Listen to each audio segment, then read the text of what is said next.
Bismillah, elhamdülillah ve salatu ve selamu ala Rasulillah. Eziz Müslüman doganlar, dünyevi işlerde özümüze ve maşgalamıza ziyan berjek zatlar tanap olardan aga bolşumuz ýaly dini meselelerde hem bize ziyan berjek zatlary bilip olardan aga bolmalydyr. Her birimiz näme malymyza, janymyza ziyan berip biljek zatlary bilip näme şolardan aga bolýas. Edil şonun ýaly Müslüman doganlar näme akidamyza, ahiretimize, tawhidimize ziyan berjek zatlar ba. Şolary hem bilmeli we şolardan aga bolmaly. Şonun üçin Peygamberimiz Muhammed sallallahu aleyhi ve sellem'in sahabasy Huzeyfe radıyallahu anh näme diýär? Buhari we Müslim'de geçen sözünde diýär ki, insanlar Peygamberimizden hayır sowap işler barada sorardylar diýär. Men bolsa men başyma gelmeginden gorkýanlygym üçin şer zatlar barada sorardym diýär. Demek musulman adam hayır sowap işler bilişi alaqqa adama günah gazanýan, ahiretine ziyan berýän, imanyna ziyan berýän zat hem tanamaly musulman doganlar. Oşa zatlardan özüni goramaly, oşa zatlardan aga bolmaly, oşa zatlardan çekinmeli. Özüň gorajak bolsaň, ahiretine ziyan berýän zatlardan çekinjek bolsaň, aga boljak bolsaň, ilki şo zaty gowy tanamaly. Sowda edýän adam özüni süýtharlykdan, ribadan gorajak bolsa, ribany tanamaly. Dini imanny gorajak adam, tawhidini gorajak adam, akidasyny gorajak adam, akidasyna ziyan berýän zatlary, İslam akidasyna ters bolan, imana ters bolan zatlar tanamaly. Tanandan soň özüni gorap bilýär. Tanaman bilmän özüni gorap bolmaýar. Ve musulman kişinin ilkinci bilen gorkmaly, çekinmeli we aga bolmaly musulman doganlar näme? Bir günah var. Kur'an-ı Kerim'de Allah Teala bağışlamarım diyen günahı. Ol şeyle bir günah ki Allah Teala kim şol günahdan tövbe etmen ölse, şoňa cenneti haram ettim, oňa ýeke ýol bar, o da cehennem diyen günahı. Ol şeyle bir erwet günah ki Peygamberimiz Muhammed sallallahu aleyhi ve sellem ol günahny ulu günahların ulusu diýip atlandyrypdyr. Ol şeyle bir erwet günah ki ähli peygamberler ümmetlerini birinci bilen şondan aga edipdir. Ol şeyle bir erwet günah ki Allah Teala şol günah sezewar bolan adamlara nejis diýipdir. Bizim habarımız barmy şondan musulman doganlar? Şoň nämedigini bilýäsmi? Ine şol günah musulman doganlar şirk diýip atlanyrlar. Şol günah musulman doganlar şirk diýip atlanyrlar. Allah Teala Kur'an-ı Kerim'de Maide suresi 5. sure 72. ayetinde innehu men yushrik billah faqad harramallahu aleyhi'l cenneh ve ma'wahu'n nar ve ma liz-zalimin min ansar. Kimde kim Allah'a şerik koşsa Allah ona cenneti haram edendir. Ve onun yeri cehennemdir, zalimlere kömek edecek yoktur diye. Merhametli olan Allah Teala, kullarına şeyle rahmet etmekli söýýän Allah Teala, kullarını şala bir bağışlap boljak bolsa bir kizjik amalyny hem bahane edip bağışlayan Allah Teala, şirke gezek gelende näme diye? Allah şirk edip tövbe etmen ölen kişe cenneti haram etti diye. Kim şirk koşup ölse, Allah Teala şerik getirip şirk koşup ölse, tövbe etmen ölse, ol kişi Allah Teala cennet haram diye. Yeke yol var cehennem diye. Yine de Allah Teala Nisa suresi 4. sure Kur'an-ı Kerim'in 48. ayetinde näme diye? İnna Allah la yaghfiru en yushraka bihi ve yaghfiru ma dun zalik limen yasha. Allah Teala özüne şerik koşulmagyny hiç açan bağışlamaz.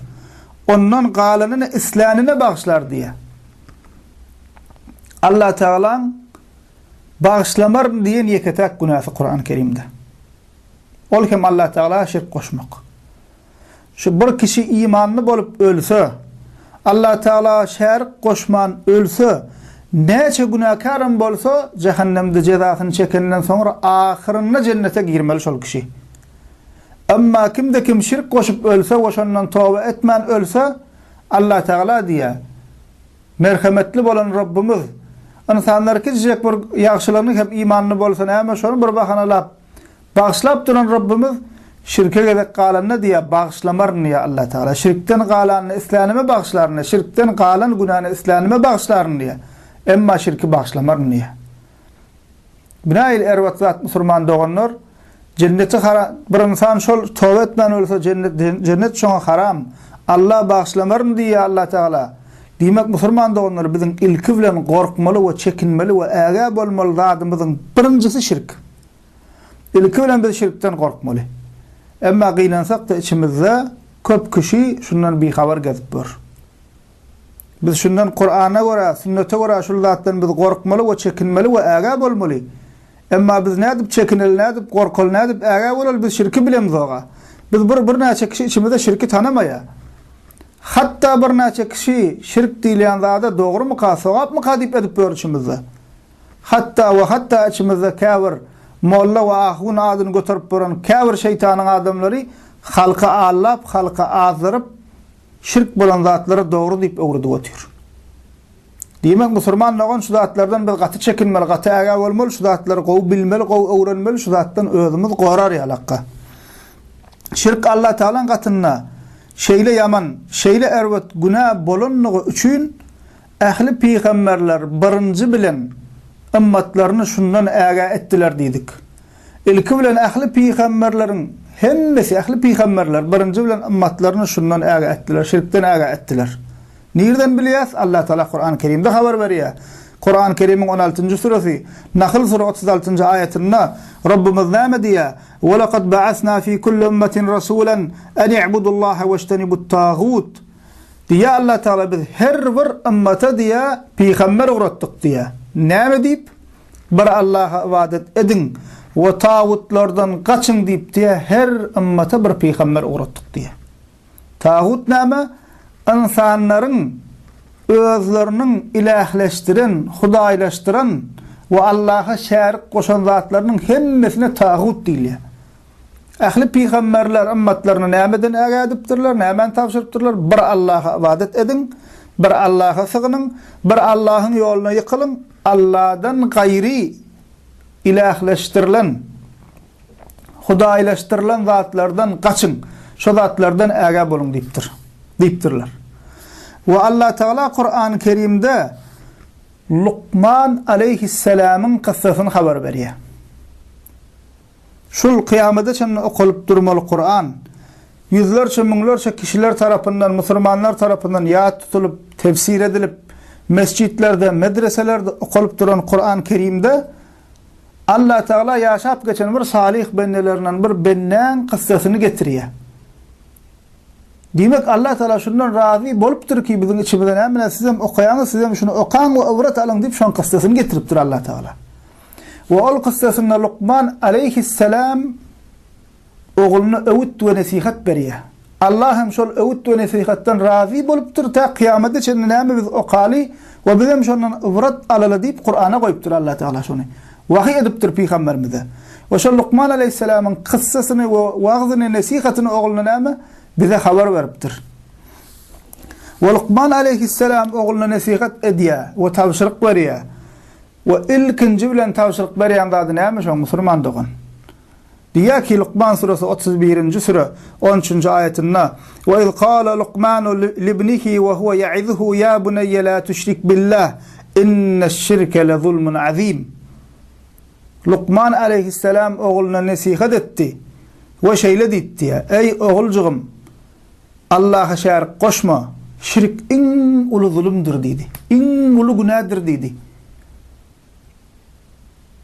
Oğulna Luqman aleyhisselamyň birinji tawşyryk zady näme boldy? Birinji bilen habardar we äge eden zady näme boldy? Şärik goşma diýdi. Allah'a şärik goşma diýdi.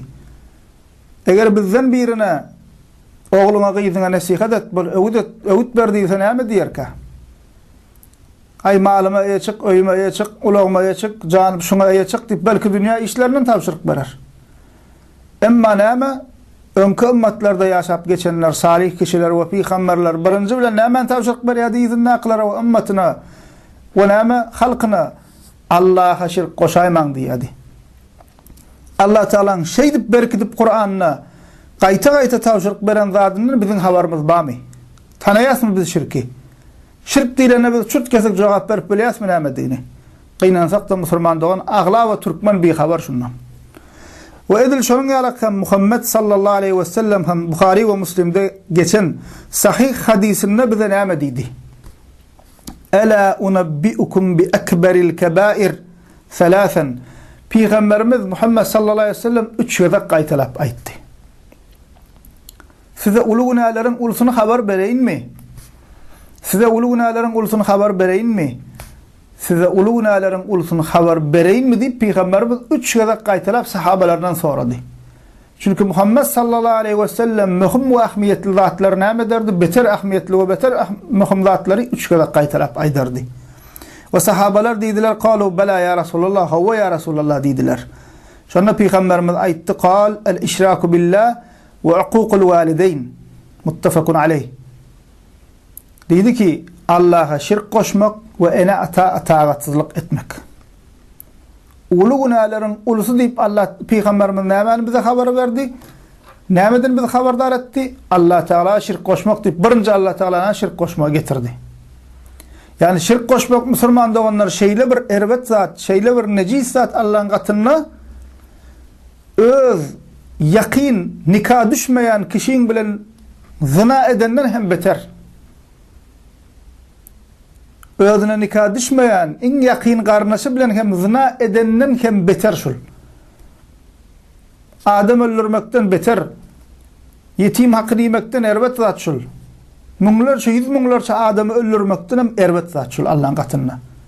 Şundan ýokarda Allah'ın gatyna erbet günah ýok. Şunu gowy oýlanmaly musulman da onlar şuna gowy düşünmeli. Ve eger de bir kişi sorasa Kur'an-ı Kerim'de birinci bilen iň yamanlanýan we aga edilýän batıl ıqtiqat, batıl ananç näme diýilse şoň jogaby näme bolar musulman doganlar? Şeksiz şoň jogaby şirk bolar. Kur'an-ı Kerim'de şirkden alınıp barylýan söwüş, şirke garşy alınıp barylýan söwüş we şirkden aga edilşi alaqqa başga zat ýok. Birinji bilen şirk gelýär. Ondan soň galan zatlar gelýär. Her bir surede diýeni alaqqa Allah Teala müşriklerden, Allah'a şirk koşanlardan, olaryň batıl inançlaryndan, olaryň şüphelerinden, olaryň orta atan her hilekke delillerinden, boş delillerinden misal berýär Allah Teala. Olaryň cehenneme barjaklaryny, olaryň cehennemde yanjaklaryny Allah Teala haber berýär. Kur'an-ı Kerim'iň birinji bilen karşysyna goraş alyp barýan zady we ahli peýgamberleriň birinji bilen karşysyna goraş alyp baran batıl inançy şirk. Şundan öňde başga batıl inanç ýok. Iň erbedi şul galanlar soňra gelýär. Demek musulman olanlar biz birinji bilen aga bolmaly we bilmeli we serasap bolmaly we gorkmaly zadymyz şirk musulman olanlar. Çünki biziň iň gymmatly zadymyz näme şu dünýäde? İman. Bir musulmana diýilse ki al sana dünýäni berjek, dünýäň mal mülkünü berjek, saraýlaryny berjek, köşüklaryny berjek, emma imandan çyk diýse näme? Dinden çyk diýse musulman çykmaýar. Hakykatdan hem al şu dünýä senki diýse. Misal, akylly musulman hiç açanam näme çykmaýar. Çünki biziň iň mul baýlygymyz iman. İman gitse arnamysam gidýär. Edep hayada gidýär. Watanam gidýär, watan söýçiligem gidýär. Hemme zat gidýär iman gitse. Dünýäde gidýär we ahiretde gidýär. Ana şol imany puja çykarýan, iň uly we imana ziyan berýän, iň uly we iň ýaman zat näme musulman doganlar? Kur'an we hadisde habar berilip durýar şol şirk musulman doganlar. Indi biz şirke gowy düşündükmi? Bilýäsmi şirkin näme diýini? Ya bilmeýärsmi? Biziň görüp oturuşymyz hakykat şu ki biziň agla we bölek bilmeýär. Bilmeýänligimiz bir tarapy bir näçelerimiz şirki sogap diýip edip boranlar amma we bir näçe şeytanyň mollulary bar. Hakyky molla ahyny bir gyra goýýas. Şeytanyň mollulary bar. Halka Allah özü bilmän hadisde habar berilişi alaqqa şeýle bir adamlar peýda boljak. Bilmän guruljak, bilmän fetwa berjek, özü hem azjak, halk hem azdyrjak diýe. ana şeyle insanlar var içimizde şirki insanları dinleyip öğretip var. Demek Müslüman olanlar bir gatı huşkar olmalı, gatı dikkatli olmalı, şunu öğrenmeli, qow bilmeli. Şirkin ulusu var, kiçisi var, açığı var, gizliğini var. Sözde şirk bolup bilýär, amalda şirk bolup bilýär, itiqadda şirk bolup bilýär. Şular bilýäsmi biz? Şular qow öğrenmeli Müslüman olanlar. Adamzat tarihinde iblisin Kur'an bir duzağı var insanlar şirke düşürmek için. İlkinci adamzat tarihinde şirk şeydi peyda boldy. Şu duzak ba. Şol duzağın nämedigini biz bilýäsmi? Nämeň üstünde şirkin başlap gidenini bilýäsmi biz? Ki şeytan şunam şol duzağı ullanýar. Ve Peygamberimiz biz şondan haberdar edýär. Şo zatlardan haberdar edipdir hadislerde. Şol duzaktan şeytanın şol hilesinden biz haberdar edipdir. Habarımız barmy şo zatdan? Şirk barada başka da kan ayetler ba. Kan hadisler ba, habarımız barmy? İnşallah Müslüman doganlar soňky derslerimizde şularyň üstünde yekan Kur'an ve sünnetten delilleri bilen başaranymyzdan durup geçeriz, düşündirmäge çalışarız. Allah Taala'nın yardımı bilen. Ve bize Müslüman doganlar şu zatlara gowy düşünjek bolalıyň, düşünenimizden sonra teweragymyzdaky bilmeýän kişilere şulary yetirjek bolalıyň, eşitdirjek bolalıyň. Bir kişiň cennete girip, cennetin ýoluna girip, cehennemden halas bolmagyna sebäp bolup bilersiz. Hususan şu gününe bizim yurdumuzda gelip Yegova, Krishna, Baptist, Evangelist ýalakka kapırlar bizim içimizden öz imanını bilmeýän, dinini bilmeýän, tarihini bilmeýän, sada, aň düşünjesi pes adamlar öz duzagyna düşürüp kapır edip otyr. Hey bir batırlyk bilen çekinmän. Biz Muhammed ümmeti bolup ejizläp korkup otursak bul bize gelişmeýän Müslüman doganlar.